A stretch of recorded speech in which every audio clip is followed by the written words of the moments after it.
বাংলা নিউজগ্রাফের সকল দর্শকদের নমস্কার। আমরা জানি সিঙ্গুর আন্দোলন থেকে একটা রেডিকুলাস পরিবর্তন হয়েছিল এই পশ্চিমবাংলার বুকে, এবং 2006 থেকে আন্দোলন শুরু হয়। তারপরে পর্যায়ক্রমে এগোতে এগোতে 2011-এ একটা পরিবর্তন। আর এই সিঙ্গুরকে কেন্দ্র করে অনেক ইতিহাস জড়িয়ে আছে, এবং এই সিঙ্গুরেই কিন্তু আসছে প্রায় 18 বছর পর মোদিজি। আমরা কথা বলবো এবং এই সিঙ্গুর নিয়ে অনেক তথ্য আমরা ফাঁস করব, যে তথ্যগুলো হয়তো অনেক মানুষ জানে না বা অনেকেই অনেক বিকৃতভাবে তাদের কাছে পরিবেশন হয়েছে। আসল সিঙ্গুরের গুড় কে খেলো, আমরা কথা বলবো। আমাদের সঙ্গে আজকে আছেন সিপিআইএম এর বরিষ্ঠ নেতা তন্ময় ভট্টাচার্য। তন্ময়দা নমস্কার। নমস্কার। একদম সিঙ্গুর নিয়ে যাব, কারণ সিঙ্গুরটা তো জানেনই একটা আন্দোলনের কেন্দ্র হয়ে উঠেছিল, এবং সিঙ্গুরকে ঘিরে অনেক ইতিহাস। সামনে থেকে আপনারা লড়াই করেছেন, দেখেছেন কিভাবে সিঙ্গুরকে নিয়ে, এই শিল্প নিয়ে, টাটাকে নিয়ে একটা রাজনীতিকরণ করা হয়েছিল, এবং তারপরে সবাই জানে কি পরিস্থিতি। কি বলবেন, এই যে সিঙ্গুরের যে গুড়টা, যে মিষ্টি গুড়, সেই গুড়টা আদপে কে খেলো? প্রথমত আমি আপনার একটা শব্দবন্ধ বদলাবো। আপনি আন্দোলনের কেন্দ্র শব্দটা ব্যবহার করেছেন, আমি ওটাকে পাল্টে ষড়যন্ত্রের কেন্দ্র শব্দটা ব্যবহার করব। সিঙ্গুরে কোনো আন্দোলন হয়নি, সিঙ্গুরে ষড়যন্ত্র হয়েছে। সিঙ্গুরের এই ষড়যন্ত্রকে বুঝতে হলে আপনাকে একটু পেছন ফিরে চলে যেতে হবে 1977 সালে বামফ্রন্ট সরকার প্রতিষ্ঠার পরবর্তী সময়কালে। 77 সালে যে মাটিতে বামফ্রন্ট সরকার প্রতিষ্ঠিত হয়েছিল, সেই মাটিটা ছিল একটা পিছিয়ে পড়া মাটি। রাজ্যের 61% মানুষ ছিল দারিদ্র্য সীমার নিচে। সেই অবস্থায় এই রাজ্যের মানুষের পেটে দুবেলা ভাত জোগানোটা ছিল প্রধান কাজ। তার জন্য ভূমি সংস্কার, বর্গা অপারেশন, পঞ্চায়েত ইত্যাদি ইত্যাদি অজস্র কার্যক্রমের উল্লেখ করা যায়। আর এই সব কার্যক্রমের মধ্য দিয়ে গ্রামীণ অর্থনীতির একটা উল্লেখযোগ্য পরিবর্তন হয়ে গেল, এবং বাংলার গ্রাম গোটা ভারতবর্ষের গ্রামের ভিতর রাজ্য ভিত্তিক সবচাইতে বেশি শিল্প পণ্যের বাজারে পরিণত হলো। অর্থাৎ ভারতবর্ষের অন্য রাজ্যগুলোর গ্রামে যে পরিমাণ শিল্পপণ্য প্রতি বছরে অর্থনৈতিক আদান প্রদানের আওতায় পড়তো, বাংলায় তার চাইতে বেশি হয়ে গেল। অনেকটা এরোপ্লেনে চড়ার আগে দেখবে এরোপ্লেন প্রথমে কিছুটা মাটিতে রান করে, তারপরে হঠাৎ করে সে আকাশের দিকে উঠে যায়। এই যে মাটিতে রান করা এবং আকাশের দিকে উঠে যাওয়া, এই যে পয়েন্টটা, এই পয়েন্টটার পরিভাষা কি? এই পয়েন্টটার পরিভাষাকে বলা হয় ট্রাক অফ টাইম। এই টাইমটা বাংলার অর্থনীতি পেয়ে গেছিল 2001 সাল উত্তরকালে। যে এইবার অর্থনীতিটা সেটা নর্মাল প্লেন ল্যান্ডে রান করার কাজটা সম্পূর্ণ হয়েছে, এবার সেটাকে উপর দিকে তুলতে হবে। এই উপর দিকে তুলবার সবচাইতে বড় উদাহরণ হিসেবে সামনে এসেছিল সিঙ্গুর এবং নয়াচরের কেমিক্যাল হাব। নন্দীগ্রাম না, নন্দীগ্রামে কোনো শিল্পের পরিকল্পনা ছিল না, কোনো শিল্পের জমি নেওয়ার জন্য প্রশ্ন ছিল না। এই নয়াচরের কেমিক্যাল হাব, সেটা প্রথমেই নন্দীগ্রামে বিধ্বংসী আন্দোলন করে মানুষকে ভুল বুঝিয়ে সেটার বাস্তবতা বন্ধ করে দেওয়া হলো। কিন্তু সিঙ্গুর, যেটার কথা বুদ্ধদেব ভট্টাচার্য ঘোষণা করেছিলেন, এবং 2007 সাল থেকে যেটা বাস্তবায়িত হওয়া শুরু হয়ে গেল, 85 কারখানা নির্মিত হয়ে গেল। মোট 947 একর জমি, সেটার প্রায় 90% সেটা জমিদাতারা স্বেচ্ছায় দান করলেন। অবশিষ্ট জমিতে কিছু ক্ষেত্রে মালিক খুঁজে পাওয়া যায়নি, কিছু ক্ষেত্রে লিটিগেশন ছিল, আর কিছু ক্ষেত্রে কিছু বিরোধিতাও ছিল। এই বিরোধিতা সম্পন্ন জমি, সেটার পরিমাণ 40 একরের বেশি না। যেটা প্রমাণ পাওয়া যায় যে এই যে সিঙ্গুরে যখন মমতা ব্যানার্জি জমির টাকা ফেরত দিতে গেলেন, তখন 40 একরের বেশি জমির মালিক এসে টাকা ফেরত চাইল না। যদি অনেক মানুষ থাকতো, মমতা ব্যানার্জির দাবি মতো 400 একরের মানুষ থাকতো, তাহলে তো 400 একরের মানুষ এসে টাকা ফেরত চাইতেন, কিন্তু তা তো তারা চাননি। তার অর্থই হচ্ছে এই পরিমাণ ছিলই না। এইবারে এই ট্র্যাক অফ টাইমটা, এই টেক অফ টাইমটাকে কি করে নষ্ট করা যায়? কারণ কেবলমাত্র ভূমি সংস্কার, বর্গা অপারেশন, পঞ্চায়েত, গ্রামীণ অর্থনীতির পুনরুজ্জীবন, এর মধ্য দিয়ে বামফ্রন্ট 3 দশকের বেশি মানুষের সমর্থন পেয়েছে। এবার যদি শিল্পের ক্ষেত্রে সিঙ্গুরের মতো একটা ঐতিহাসিক পথরেখা ধরে বামফ্রন্ট এগোতে পারে, তাহলে আমাদের রাজ্যে যে বুনিয়াদি শিল্প তৈরি হওয়াটা সেই দুর্গাপুরের পরে শেষ হয়ে গেছিল, সেই বুনিয়াদি শিল্পটা আবার পশ্চিমবাংলায় ফিরে আসছে। খেয়ালে রাখতে হবে এটা। এবং এই একটা বুনিয়াদি শিল্পকে কেন্দ্র করে যা অনুসারী শিল্প গড়ে উঠতো, দেখেছি যে একটা টাটাদের মোটর গাড়ির কারখানা অনুকরণে সেখানে 7টা বড় বড় মোটর গাড়ির কারখানা তৈরি হয়েছে এবং তার 7,000 এনসিডি গাড়ি তৈরি হয়েছে। আমরা ঠিক উল্টো দিক থেকে এরকম যদি ভাবি যে এই গোটাটা যদি সিঙ্গুর এবং আশপাশের অঞ্চলকে কেন্দ্র করে তৈরি হতো, তাহলে কোয়াইট ন্যাচারাল যে পশ্চিমবাংলার শিল্প অর্থনীতির চেহারা বদলে যেত। এবং খুব কমও যদি হয়, তাহলেও 3 লক্ষ মানুষের কর্মসংস্থানের ব্যবস্থা হতো, ডাইরেক্ট এবং ইনডাইরেক্ট। এরপরে গাড়ি বেরোতো। গাড়ি বেরোনো মানে হচ্ছে সেই গাড়িকে তেল ভরতে হতো। গাড়ি বেরোনো মানে হচ্ছে সেই গাড়ির টায়ার পাংচার হতো, সেই টায়ার সারানো হতো। না, সেটা রিলেটেড আরো অনেক শিল্প কিছু, এবং ব্যবসা জড়িয়ে সবটাই আরো অনেক কিছু, এই আরো অনেক কিছু তৈরি হয়ে পশ্চিমবাংলার অর্থনীতি সত্যি সত্যি একটা পুনরুজ্জীবনের দরজা খুঁজে পেত। সুতরাং টার্গেটটা টাটাকে আটকানো ছিল না। টার্গেটটা ছিল হচ্ছে পশ্চিমবাংলার অর্থনীতিকে এই টেক অফ পয়েন্ট থেকে প্রপার জার্নিতে যেতে দেওয়া হবে না। সেই জন্য যাবতীয় ষড়যন্ত্র সংগঠিত হলো এবং বামপন্থীরা বাদে বাকি সব রাজনৈতিক দল, এবং দুর্ভাগ্যজনক হলো একথা সত্য, বামপন্থীদের ভেতরেও কিছু রাজনৈতিক দল তারাও কিছু কথা বেসুরো বললেন। অনেক চেষ্টা হয়েছিল কিন্তু সামলানো যায়নি। জাতীয় সড়ক অবরোধ হয়ে গেল। এই সমালোচনা আসতেই পারে যে কোর্টের নির্দেশ সত্ত্বেও জাতীয় সড়ক মুক্ত করা হলো না কেন। তৎকালীন প্রশাসন কি ভেবে করেছিলেন জানি না, কিন্তু আজকের চোখ দিয়ে দেখলে মনে হয় করে দেওয়াটা উচিত ছিল,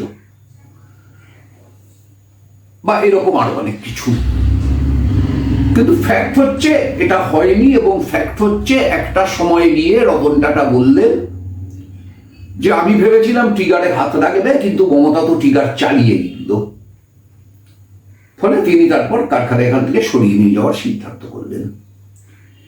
এইবার দেখা যাচ্ছে যে এই যে সিঙ্গুরে কারখানা তৈরি হবে, এই সম্ভাবনার সামনে দাঁড়িয়ে খুব স্বাভাবিক, এটা যে কোনো ক্ষেত্রে হয়। মেট্রো রেল আমাদের এই রাস্তা দিয়ে যাবে, বেলঘরিয়া এক্সপ্রেসওয়ে তৈরি হবে। আমার নিজের স্পষ্ট মনে আছে, আমার সঙ্গে ব্যাংকে চাকরি করতো এক বন্ধু, এই এখন যেখানে বেলঘরিয়া এক্সপ্রেসওয়ে, সেখানে একটা জমি দেখতে এসেছিল, 6,000 টাকা কাঠা বলে ফিরে গেছিল ব্যাংকে চাকরি করা বন্ধু। এখন সেই বন্ধু প্রয়াত হয়েছেন, কিন্তু এখন ওখানে জমির 1 কাঠার দাম 6 লক্ষ টাকা। ফলে এই যে অর্থনৈতিক রূপান্তর গুলো হয়, এটা সিঙ্গুরের ক্ষেত্রে স্বাভাবিক নিয়মে এই কারখানা আসার সম্ভাবনা হয়েছে। আবার যখন কারখানাটা চলে গেল, তখন এই বাজারটা পড়ে গেছে। যারা জমি কিনে রেখেছিল তারা সবাই জমি বেচেছে। এখন জানা যাচ্ছে যে আমাদের বর্তমান সরকারের মন্ত্রী ইন্দ্রনীল সেন, তিনি নাকি ওখানে একটা বিশাল রিসর্ট বানিয়ে রেখে দিয়েছেন। এখন জানা যাচ্ছে যে দীর্ঘদিন জেল খেটে আসা তৃণমূল কংগ্রেসের শিক্ষামন্ত্রী পার্থ চ্যাটার্জি, তার নাকি ওর আশেপাশে সম্পত্তি আছে। তৃণমূলের আরো অনেক নেতা, মন্ত্রী, কর্মী, শান্ত্রী, এদের নামঠাম শোনা যাচ্ছে, যাদের ওই চত্বরে অনেক জমি জমি আছে। কারো রিসর্ট আছে, কারো বাগান বাড়ি আছে, এটসেট্রা এটসেট্রা। জানি না নিরুপম সেনেরটাকেও খুঁজে পেয়েছেন কিনা, বুদ্ধদেব ভট্টাচার্যেরটাকেও খুঁজে পেয়েছেন কিনা, গৌতম দেবের এরকম কিছু প্রপার্টিকেও খুঁজে পেয়েছেন কিনা, বামফ্রন্টের যে মন্ত্রীরা সিঙ্গুরকে তৈরি করবার জন্য সবচাইতে বেশি উদ্যোগ নিয়েছিলেন, তাদের কারোর কেউ কিছু কোথাও খুঁজে পেয়েছেন কিনা আমি জানি না। খুঁজে পেয়ে থাকলে জানিয়ে দিন মমতা ব্যানার্জি। তিনি তো 17টা, তিনি তো বারবার ফাইল খোলার কথা বলেছেন কিন্তু খুলতে পারেননি। ওই তো 17টা কমিশন আর একটা তদন্ত কমিটি, 18টা তৈরি হয়েছে। আমি বিধায়ক থাকার সময় বিধানসভায় অন্তত পক্ষে বিভিন্ন বিষয়ে বক্তৃতা করতে উঠে 3বার উল্লেখ করেছি যে এই কমিশনের রিপোর্টগুলো দেখতে চাই, এই তদন্ত কমিটিটার রিপোর্ট দেখতে চাই। আমার কাছে রিপোর্ট পেশ করতে বাধ্য, কিন্তু কোনোটাই পেশ হয়নি, আজও পেশ হয়নি। তিনি বললেন যে বামপন্থীদের ফাইল খুলব। প্রথম নিউ টাউনে মিটিং করে এত ফাইল দেখিয়ে গৌতম দেবকে টার্গেট করে বললেন কিভাবে নিউ টাউনের জমি দখল হয়েছে তার সব ফাইল তার কাছে আছে। গেল, খোলা হলো না। মুখ্যমন্ত্রী হওয়ার পরে আবার বললেন খুলবো নাকি, গৌতম দেব বললেন অবশ্যই খুলুন, খালি তলায় যেন আপনার সইটা থাকে। হয়ে গেল, ব্যাক গিয়ার মারলেন। তারপরে মাঝে মাঝেই আমার কাছে সব ফাইল আছে যে কোনোদিন খুলবো। তারপরে হঠাৎ করে ফাইল হারিয়ে গেল, তারপরে আলমারি হারিয়ে গেল, তারপরে শেষ পর্যন্ত নিজে ফাইল নিয়ে পালালেন। মানে বলেছিলেন বামফ্রন্টের ফাইল খুলবেন, দেখা গেল উনি আইপ্যাকের ফাইল নিয়ে পালালেন। এখন কি করা যাবে? ফাইল তো ফাইলই, সে বামফ্রন্টেরই হোক আর আইপ্যাকেরই হোক। এখন সেটা একটা খোলার কথা ছিল, সেটা হারিয়ে গেল, তার আলমারিটাও হারিয়ে গেল। আর আরেকটা, প্রতীক জৈনের কোল আলমারির কোন লকারের কত নম্বর হিসেবে রাখা ছিল সেইটা পর্যন্ত জানা মুখ্যমন্ত্রী 9 মিনিট কয়েক সেকেন্ড সময়ের ভিতর নিয়ে চলে এলেন। এবং ইডি নীরব দর্শক হয়ে দেখলেন। ইডি নীরব দর্শক হয়ে দেখেছে না সরব দর্শক হয়ে দেখেছে, নাকি ইডি হাতে ফাইলগুলো তুলে দিয়েছে আপনি জানেন না। সুতরাং ইডি কি করেছে ছেড়ে দিন। মুখ্যমন্ত্রী যেটা বললেন বাইরে এসে, সেটা হচ্ছে সব নিয়ে এসেছি। আমরা এটাকেই সত্য ধরি, মুখ্যমন্ত্রী সব নিয়ে এসেছেন। এইবার আমার জিজ্ঞাসা হচ্ছে কোট আনকোট সব, এটা তিনি জানলেন কি করে? এই সবুজ ফাইলগুলোর ভিতর যে সব আছে কোট আনকোট, এটা মুখ্যমন্ত্রী কি করে জানলেন? তাহলে কি ফাইলগুলো আসলে প্রতীক জৈন তৈরি করেননি, মুখ্যমন্ত্রী তৈরি করেছিলেন? প্রতীক জৈনের হেফাজতে রাখা ছিল, তাই মুখ্যমন্ত্রী জানতেন ওটাই সব। নাহলে আপনি যদি নিয়ে আসতেন ফাইল, আপনি কি দাবি করতে পারতেন সব দিয়ে? দাবি করতে পারতেন না। আমি যদি আপনার অফিস থেকে একটা ফাইল নিয়ে আসি, আমি কি দাবি করতে পারবো সব আছে? পারবো না তো। আপনি আমার বাড়ি থেকে একটা ফাইল নিয়ে গেলে আপনি কি বলতে পারবেন সব আছে? পারবেন না। কিন্তু মুখ্যমন্ত্রী বলতে পারলেন সব নিয়ে এসেছি। তাহলে সবটা কে ডিটারমাইন করলো? প্রতীক জৈন, আপনি, আমি, না মুখ্যমন্ত্রী নিজে? Here lies the big question which is to be answered.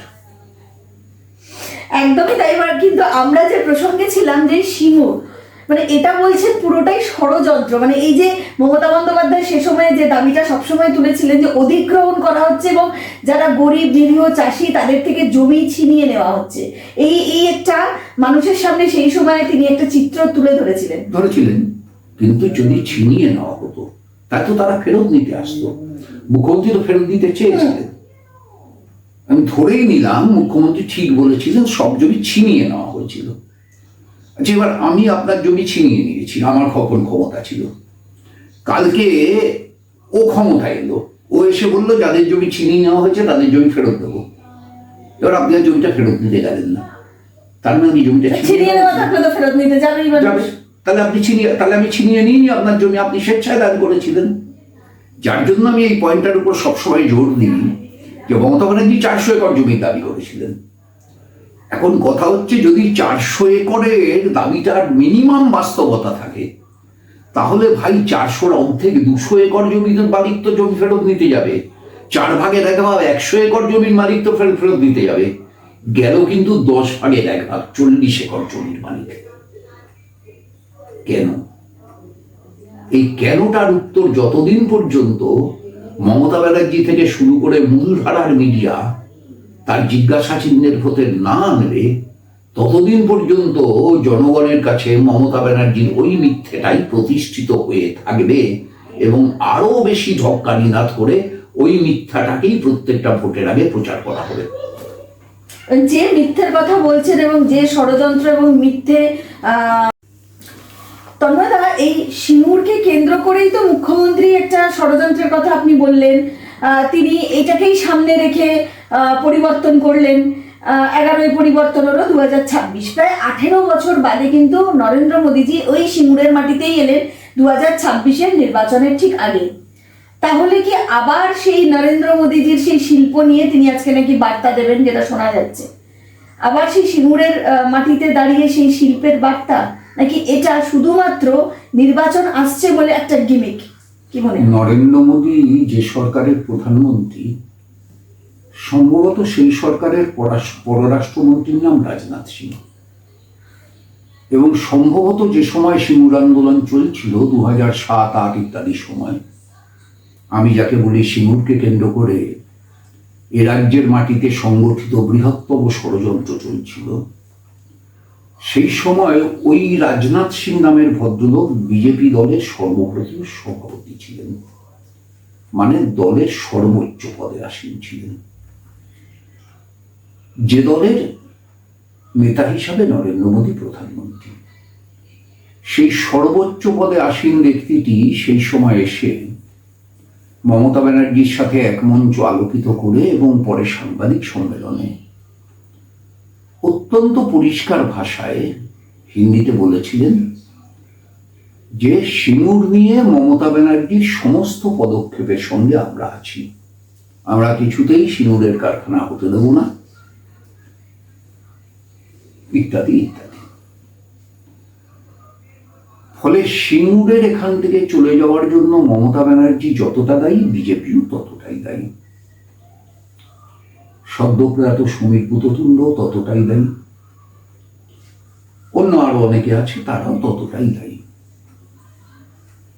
এই যে সব দায়ীরা, এই সব দায়ীরাই কিন্তু জানেন যে এই রাজ্যের অর্থনীতি, এই রাজ্যের কর্মসংস্থানের প্রশ্নে একটা বড় অপরাধ তারা করেছে। সম্ভবত এর চাইতে বড় অপরাধ পৃথিবীর কোনো দেশের কোনো জায়গায় একটি শিল্প স্থাপনকে কেন্দ্র করে সংগঠিত হয়নি। এত বড় অপরাধ তারা করেছে। এখন ওই চোরের মন বোচকার দিকের মতো পাপীর মন অপরাধের দিকে থাকাটাই স্বাভাবিক। ফলে সেই অপরাধটা নরেন্দ্র মোদীকেও হন্ট করে, মমতা ব্যানার্জিকেও হন্ট করে। যে কারণে দেখবেন মমতা ব্যানার্জি বলেছিলেন কিন্তু সিঙ্গুরে শিল্প করবেন, পারলেন না। তারপর বললেন হিমঘর করবেন, বানালেন, কিন্তু সেটাই কোনো কৃষক ফসল লাগতো না, ফলে ওটা একটা সমাজ বিরোধীদের ডেরা হলো। তারপর সর্ষের চাষ করতে গেলেন, বুদ্ধদেব ভট্টাচার্য অনেক আগে বলেছিলেন যে ওই জমিতে আর চাষ করা সম্ভব না, বাস্তবে হয় না, চাষযোগ্য নেই, যেভাবে কারখানাটার অর্ধেকটা উঠে গেছে। হ্যাঁ, বাস্তবে হয়নি। এখন আবার বিজেপির নেতারা বলছেন টাটাকেই ওখানে ফেরাবেন। বিজেপি নেতাদের কেন বিশ্বাস করবে মানুষ? যারা টাটাকে তাড়িয়েছিলেন তারা টাটাকে ফেরাবেন। এখন নরেন্দ্র মোদী দেশের প্রধানমন্ত্রী এবং নরেন্দ্র মোদীর নাম প্রধানমন্ত্রী হিসেবে শিল্পপতিদের কাছে প্রস্তাব করেছিলেন টাটা। সুতরাং সেই কৃতজ্ঞতায় নরেন্দ্র মোদীর অনুরোধে টাটা কিছু একটা করবো বলে ঘোষণাও করতে পারে। কিন্তু প্রকৃত অর্থে কি এই মুহূর্তে টাটার গোটা শিল্প, গোটা ভারতবর্ষের বিকাশ সমান? উত্তর কিন্তু না। টাটার ব্যালেন্স শিট সে কথা বলছে না। যে কারণে টাটার মতো কোম্পানিকে স্টিল বানানো ছেড়ে বা স্টিল বানানো কন্টিনিউ করে তার পরিমাণ কমিয়ে নুন বিক্রি করার বাজারে আসতে হয়। টাটা কিন্তু একই সঙ্গে ইন্ডাস্ট্রিয়ালিস্ট, একই সঙ্গে রিটেল ব্যবসায়ী। এই যে টাটার পরিবর্তন হলো, শিল্পপতি থেকে খুচরো ব্যবসায়ীতে পরিণত হলো, টাটার গুঁড়ো মশলা, টাটার নুন, এটসেট্রা এটসেট্রা, এগুলো তো জামশেদজি টাটা স্বপ্নেও ভাবেননি, কিন্তু আজকের অর্থনীতি এই জায়গায় নিয়ে গেছে টাটাকে। নুনের গোডাউন হবে কিনা আমি জানি না টাটাকে নিয়ে, বা গুঁড়ো মশলার গোডাউন হবে কিনা আমি জানি না, বা তা তৈরির কারখানাও হবে কিনা আমি জানি না, কিন্তু বলছেন টাটাকে ফিরিয়ে আনবেন। বাট ফ্যাক্ট ইজ দিস, যে 2010-11 সালে আমাদের রাজ্যে 15,550 কোটি টাকা শিল্পে বিনিয়োগ এসেছিল। তারপর থেকে শিল্পে বিনিয়োগ ধারাবাহিকভাবে কমেছে। সেদিনের 15,500 কোটি টাকা আজকের আর্থিক বিচারে 1 লক্ষ কোটি টাকা বেশি হয়ে যায়, কিন্তু 15,500তেই পৌঁছতে পারেনি, তো 1 লক্ষ তো দূরের কথা। ফলে এই যে আর্থিক মন্দা বিশ্ব জুড়ে চলছে, যে কারণে ট্রাম্পকে ভেনেজুয়েলার তেল দখল করবার জন্য রাষ্ট্রপতিকে সস্ত্রীক অপহরণ করে নিয়ে যেতে হচ্ছে, আবার যে একই কারণে ব্রিক্সের দেশগুলোকে ডলার আধিপত্যের বিরুদ্ধে নিজেদের মুদ্রাকে প্রতিষ্ঠিত করবার লড়াই লড়তে হচ্ছে, ঠিক সেই একই কারণে আমাদের প্রধানমন্ত্রীকে হয় আমেরিকার কাছে আত্মসমর্পণ করতে হয়, আর নয়তো তার থেকে পুরো বেরিয়ে আসতে হয়। তিনি দোলাচলে আছেন, কোনটা করবেন ঠিক করতে পারছেন না। ফলে এই সময়টা স্বাভাবিকভাবে শিল্প বিনিয়োগের সময় না, স্বাভাবিকভাবে না। সেখানে দাঁড়িয়ে নির্বাচনের আগে প্রতিশ্রুতি দিতে হবে, সেই প্রতিশ্রুতি দেওয়ার জন্য আসছেন, প্রতিশ্রুতি দিন। 15 লক্ষ টাকার প্রতিশ্রুতি মানুষ ভুলে গেছে। উজালা যোজনার বিজ্ঞাপন যাকে দিয়ে করিয়েছিলেন, তিনি তার বাড়িতে জঙ্গল থেকে কাঠকুটো এনে তাই দিয়ে আগুন জ্বালিয়ে রান্না করেন।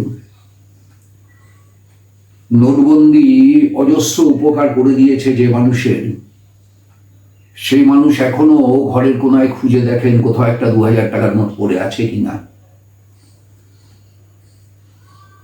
লাইনে দাঁড় করিয়েছেন আধার কার্ডে, এখন বলছেন আধার কার্ড কোনো শংসাপত্র না। লাইনে দাঁড় করিয়েছেন আরো 5টা কারণে, কিন্তু লাইন তো শেষ হচ্ছে না। প্রধানমন্ত্রীর প্রতিশ্রুতির লাইনের মতো জনগণের লাইনও চলছে। এখন সবকটা প্রতিশ্রুতিকে পরপর দাঁড় করিয়ে গেলে যত লম্বা লাইন হবে, সেই লাইনে দাঁড়িয়ে যদি মানুষ ভোট দেন, তাহলে নরেন্দ্র মোদী সিঙ্গুরে যে প্রতিশ্রুতি দিন না কেন, তাকে খালি হাতেই ফিরতে হবে। কিন্তু তন্ময়দা, সিপিএম তো সবসময় মমতা বন্দ্যোপাধ্যায়কে আরএসএস এর দুর্গা বলে, এবং বিজেপিও বা আরএসএসও সবসময় বলে যে মেধাবী ছাত্রী। সিপিএম এর বা তৎকালীন মুখ্যমন্ত্রী জ্যোতি বসুর মেধাবী ছাত্রী হিসাবে মমতা বন্দ্যোপাধ্যায়কে বলেন। আপনি কি বলবেন? মানে এরা বলছেন মেধাবী ছাত্রী, আপনাদের তরফ থেকে বলা হচ্ছে আরএসএস এর দুর্গা, মানে মমতা বন্দ্যোপাধ্যায় ঠিক কি, মানে এখন উনি কি? যদি আমাদের মেধাবী ছাত্রী হতো, তাহলে আমাদের কিংবদন্তি নেতা জ্যোতি বসু বলতেন না মমতার সবচাইতে বড় অপরাধ এই রাজ্যের পার্টি বিজেপিকে চিনিয়ে দেওয়া, বলতেন না। আর যদি আরএসএস এর দুর্গা না হতো, তাহলে পরে মোহন ভাগবত বলতেন না যে তৃণমূল থাকলে থাক, কিন্তু বামেদের কিছুতেই বাড়তে দেওয়া যাবে না। তার মোহন ভাগবতের কথা ওদিক থেকে,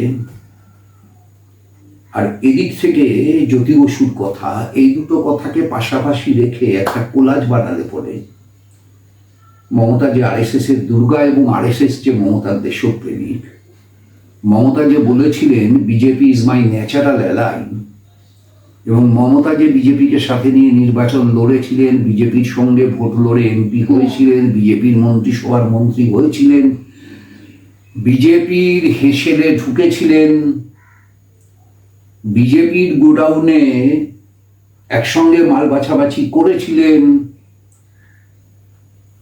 এই সবই তো সব মানুষ জানে। তো এখন বিজেপি এসে বলবে সিপিএম এর সুযোগ্য ছাত্রী, আর সারা বাংলার মানুষ বিশ্বাস করে দেবে কংগ্রেসের বিরুদ্ধে, তারপর তৃণমূল কংগ্রেসের বিরুদ্ধে, আর এই হঠাৎ গজিয়ে ওঠা বিজেপির বিরুদ্ধে। বিজেপি তো গজাতই না যদি মমতা না থাকতো। মমতা যদি 98 সালে নির্বাচনী জোট না করতো, দমদমে সরকার জিতত। মমতা যদি 99 সালে নির্বাচনী জোট না করতো, দমদম আর কৃষ্ণনগরে বিজেপির এমপি হতো? হতো না তো, কোনোটাই হতো না। ফলে বিজেপিকে শিয়ালকে ভাঙা বেড়া চিনিয়ে দিয়েছেন মমতা ব্যানার্জি। এবার সেই ভাঙা বেড়া দিয়ে ঢুকেছে। আপনি জাস্ট একটা হিসেব করুন না, বাম সরকার যখন চলে যাচ্ছে তখন আমাদের রাজ্যে মাদ্রাসা 558টা, এই মাদ্রাসা বলছি RSS এর শিবির 558টা, আর এখন আমাদের রাজ্যে RSS এর শিবির 12,000, 12,000। এই যে 558 থেকে 12,000 হলো, এই সবটা তো মমতা ব্যানার্জির আমলে হলো। এবং আমি আপনাকে বলেছি অনেকগুলো হলো সরকারি জায়গা ব্যবহার করে। আমি আপনাকে বলছি মমতা ব্যানার্জি যখন রেলমন্ত্রী, তখন কাঁচরাপাড়ায় যে রেল ওয়ার্কশপের কারখানা তিনি তৈরি করবেন বলেছিলেন, সেই রেল ওয়ার্কশপের যে কেন্দ্রীয় সরকারের জমি, সেই জমিতে RSS এর স্কুল চালু হয়েছে, আজকেও চলছে। মমতা ব্যানার্জি রেলমন্ত্রীর সময় চালু হয়েছে। কি বোঝাচ্ছেন উনি? আমাদের সমস্যাটা কি জানেন তো? আমাদের সমস্যাটা হচ্ছে আমাদের মিডিয়াগুলো এত ক্রীড়নকে পরিণত হয়েছে যে এই ইনফরমেশন গুলো চাইলেই তো মিডিয়া একদিন পাঠাতে পারে। কাঁচরাপাড়ার ওই জমিতে এখন কি কাজে আছে? বড় বড় মিডিয়া চ্যানেল চাইলে একদিন দুটো সাংবাদিক পাঠাতে পারে না, কাঁচরাপাড়ার সেই প্রস্তাবিত রেল ওয়ার্কশপের কারখানার জমি এখন কি কাজে ব্যবহৃত হচ্ছে, না ওখানে কি তৈরি হয়েছে, পাঠায় না কেন? কারণ এই সত্যটাকে জনসমক্ষে আসতে দেওয়া হবে না। কিন্তু আগুনকে আপনি ছাই চাপা দিতে পারেন, তাতে কিন্তু আগুন নেভে না, ধোঁয়াও বন্ধ হয় না। একদমই। তন্ময়দা, একটা প্রসঙ্গে যাব, যেহেতু নির্বাচন আসছে, এই নন্দীগ্রাম, যে নন্দীগ্রাম সেটাও খুব চর্চিত একটা জায়গা, চর্চিত নাম। নন্দীগ্রাম থেকে শুভেন্দু অধিকারী জিতেছেন এবং সবসময় তিনি দাবি করেন, অবশ্যই তিনি তো মমতা বন্দ্যোপাধ্যায়কে হারিয়ে জিতেছেন, তিনি দাবিও করেন সেটা। বিষয় হচ্ছে এই নন্দীগ্রামের নন্দীকে আর মিরিঙ্গিকে এই 2026-এ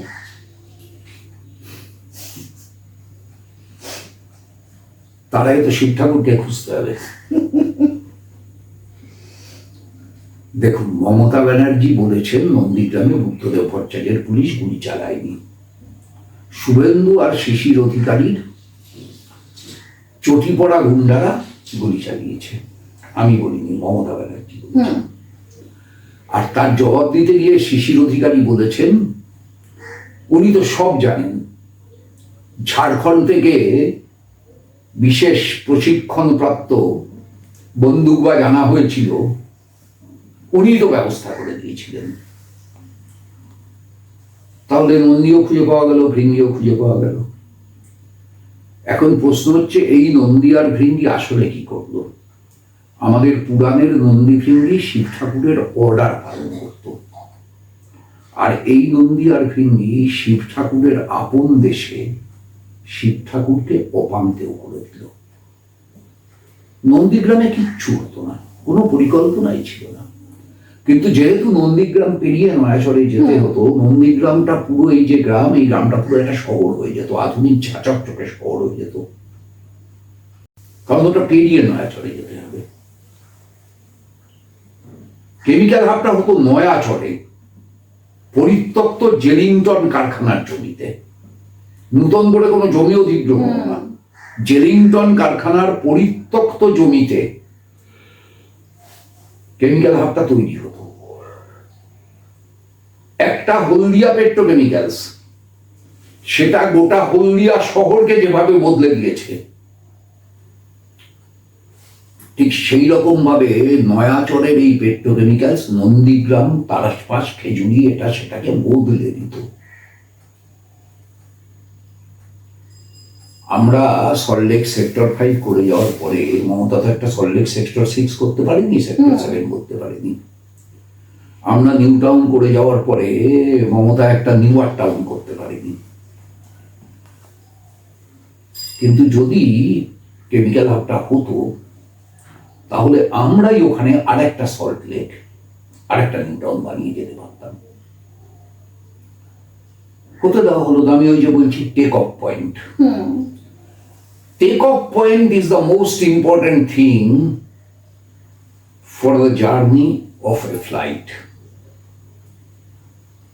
এই টেক অফ পয়েন্টটাই আটকাও, উঠতে দিও না। ফলে টেক অফ পয়েন্টটাকেই আটকে দেওয়া হয়েছিল। এবং চরম এখন একটা সেই ষড়যন্ত্র। টেক অফ পয়েন্টটায় আবার ফিরতে হলে যদি সত্যি 2026-এর নির্বাচনে আবার বামফ্রন্টের সরকার ফিরে আসে, আমরা বলতে পারবো যে 2027 সালের ভিতর সেই টেক অফ পয়েন্টে ফিরে যাব না? পারবো না, সম্ভব না।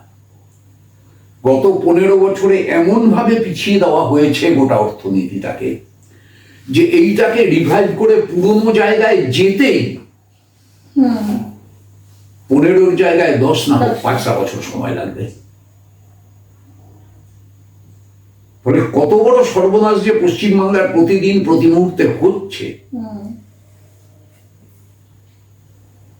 হিউম্যান এক্সপেন্ডিচার সার্ভে রিপোর্ট বলে একটা রিপোর্ট দেবে, অর্থাৎ তুমি যে টাকা খরচ করো, ও যে টাকা খরচ করে, আমি যে টাকা খরচ করি, আমাদের এই খরচের সার্ভে। তাতে বেঙ্গলের ক্ষেত্রে খরচের সার্ভেতে কি বেরিয়েছে জানো?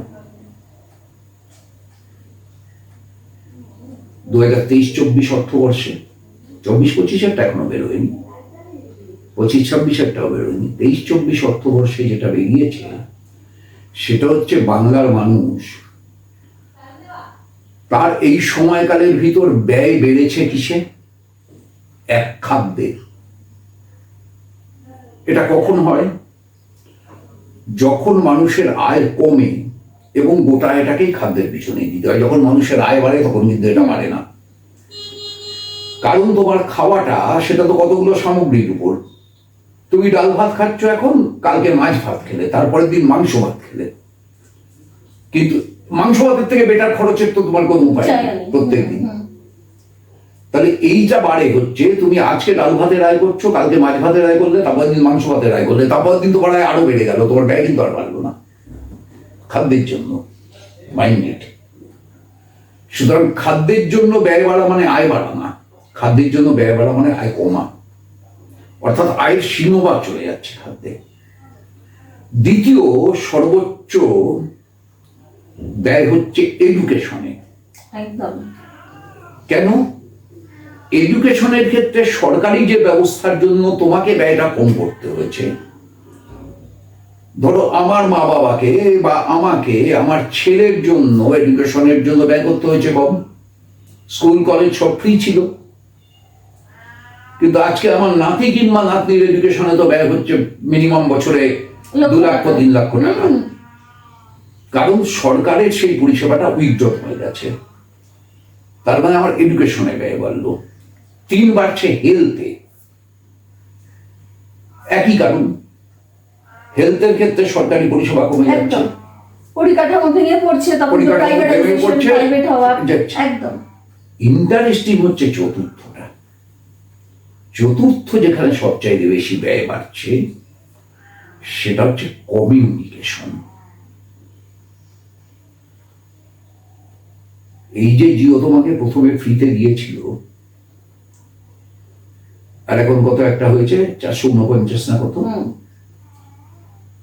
এইবার দেখো বাজারে এখন জিও আছে, এয়ারটেল আছে, ভিআই আছে, আর কেউ নেই। কিন্তু বিএসএনএল কে মেরে ফেলার জন্য নরেন্দ্র মোদী যথেষ্ট। কালকে যদি বাকিটুকু মেরে ফেলে যতটুকু আছে, এইবার জিও যদি ভিআই কে আর এয়ারটেল কে গিলে ফেলে, কালকে যদি এয়ারটেল আর ভিআই কে গিলে ফেলে জিও, এবং তারপরের দিন যদি জিও বলে তোমার এটা 449 চলবে না, উল্টে দিলাম 944, তখন বাধ্য নিতে। 944-এ যেতে বাধ্য। এই যে তোমার কমিউনিকেশনের এক্সপেন্সেস বাড়ছে, এবং এর ফলে যেটা হচ্ছে বিশেষ করে গ্রামীণ বাংলায়, সেটা হচ্ছে গ্রাম বাংলায় ভয়ঙ্কর ভাবে যেটা বেড়ে যাচ্ছে সেটা হচ্ছে মাইক্রো ফিন্যান্সের জালে মানুষের আবদ্ধ হওয়া। আগে মানুষ একটা গাড়ি কিনতে হলে ব্যাংকের লোন নিত, বাড়ি করতে হলে ব্যাংকের লোন নিতে হতো। এখন তোমার বাড়িতে গেলাম, তোমার বাড়ির টিভিটা দেখলাম বেশ ভালো, আমার ওরকম একটা টিভি নিতে ইচ্ছে হলো, পরের দিন টিভির দোকানে গেলাম, বললো নিয়ে যান, এই ডেটে 36 মাস ধরে শোধ করবেন, zero payment, zero down payment. এই যে লোনটায় আমি আবদ্ধ হয়ে গেলাম, এবার এই লোনটা শোধ করবো তাই আমার সংস্থান নেই। একইভাবে ফ্রিজ, একইভাবে ওয়াশিং মেশিন, একইভাবে মাইক্রো ওভেন, একইভাবে এভরিথিং।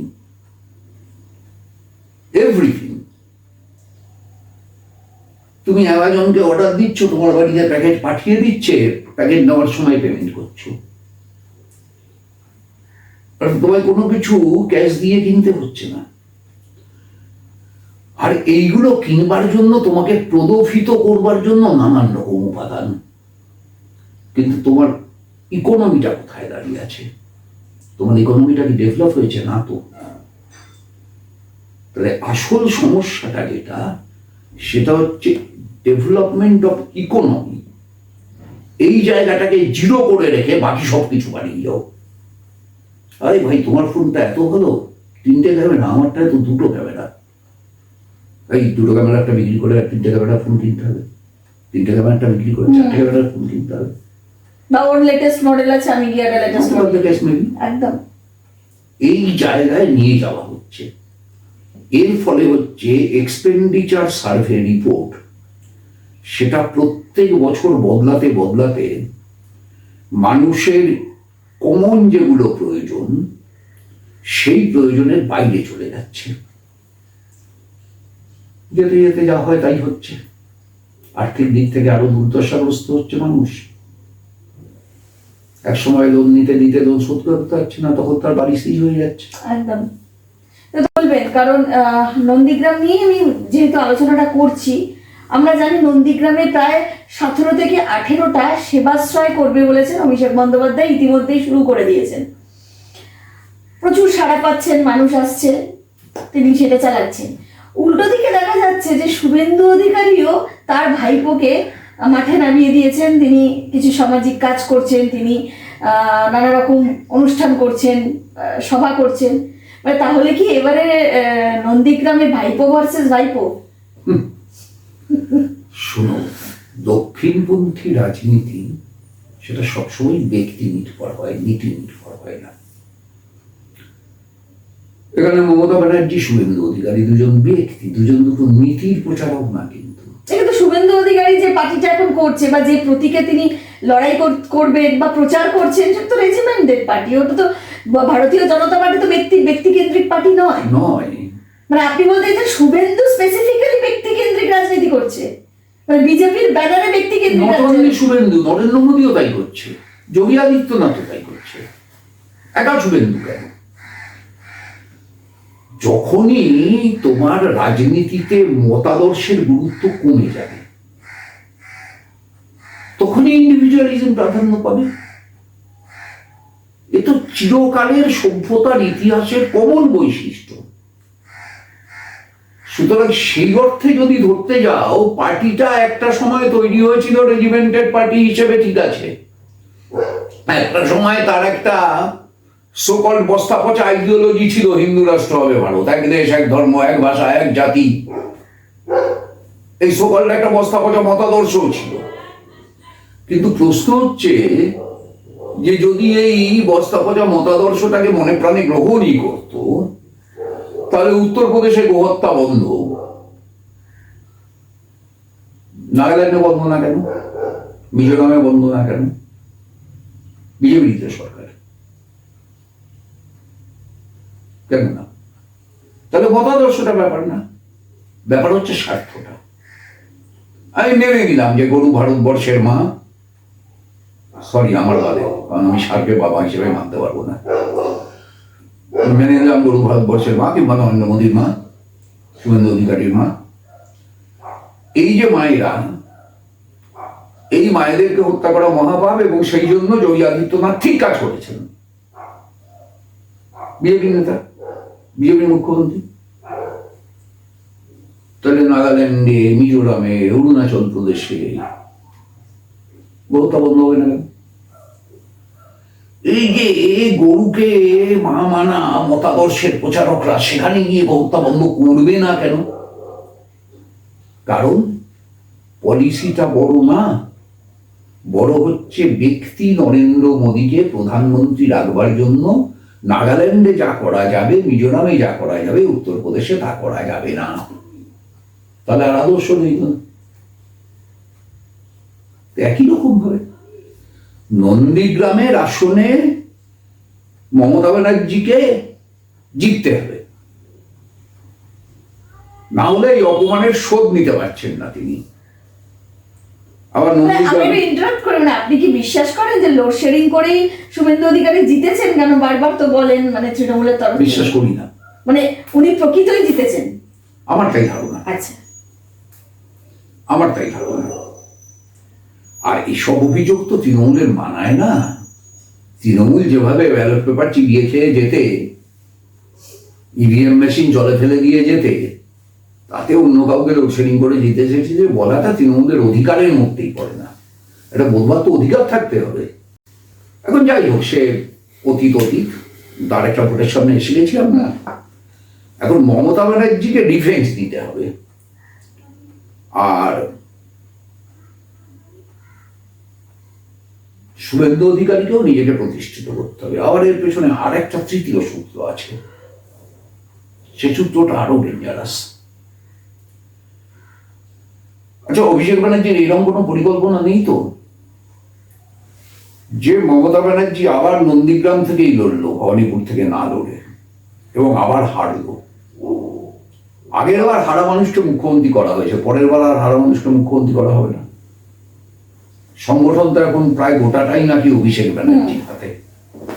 তাহলে সেই সংগঠন শুদ্ধ সিদ্ধান্ত করলো হারা মানুষ মুখ্যমন্ত্রী হবে না। ধরা যাক তৃণমূল মেজরিটি পেলেও মমতা ব্যানার্জি হেরে গেল গতবারের মতো, তাহলে গতবারের মতো এবারেও মমতা ব্যানার্জির মুখ্যমন্ত্রী হওয়াটা নিরুপদ্রব। রাজনীতি দিয়ে দেখলে পরে চোখ কিন্তু একথা বলবে না, রাজনীতির চোখ বলবে না। ডাল মে কুছ কালা তো জরুরি, তাই না? শুভেন্দু অধিকারী তো মুখ্যমন্ত্রী হবেন, সে তো বিজেপি জিতলে। মানে আপনি সেটা মানেন যে বিজেপি যদি কোনোভাবে ক্ষমতায় আসে তাহলে শুভেন্দু অধিকারী মুখ্যমন্ত্রী প্রজেক্ট? আপাত দৃষ্টিতে দেখে তো তাই মনে হয়। এখন মুশকিল হচ্ছে এইসব পার্টির তো কিছুই বলা যায় না। এই কোথার থেকে একটা যোগী আদিত্যনাথ খুঁজে নিয়ে চলে এলো, এই দিল্লিতে কোথেকে একটা রেখা গুপ্ত চলে এলো। এর তো আগে থেকে খোঁজ পাওয়া যায় না, বলতে পারবো না সঠিক। কে একটা আছে শিলিগুড়ির না কোথাকার, কি সিংলা নাকি কোন অন্য রাজ্য থেকে নির্বাচিত রাজ্যসভার এমপি হয়ে দিল্লিতে কাজ করছে, কিন্তু আসলে সেই রাজ্যের লোক,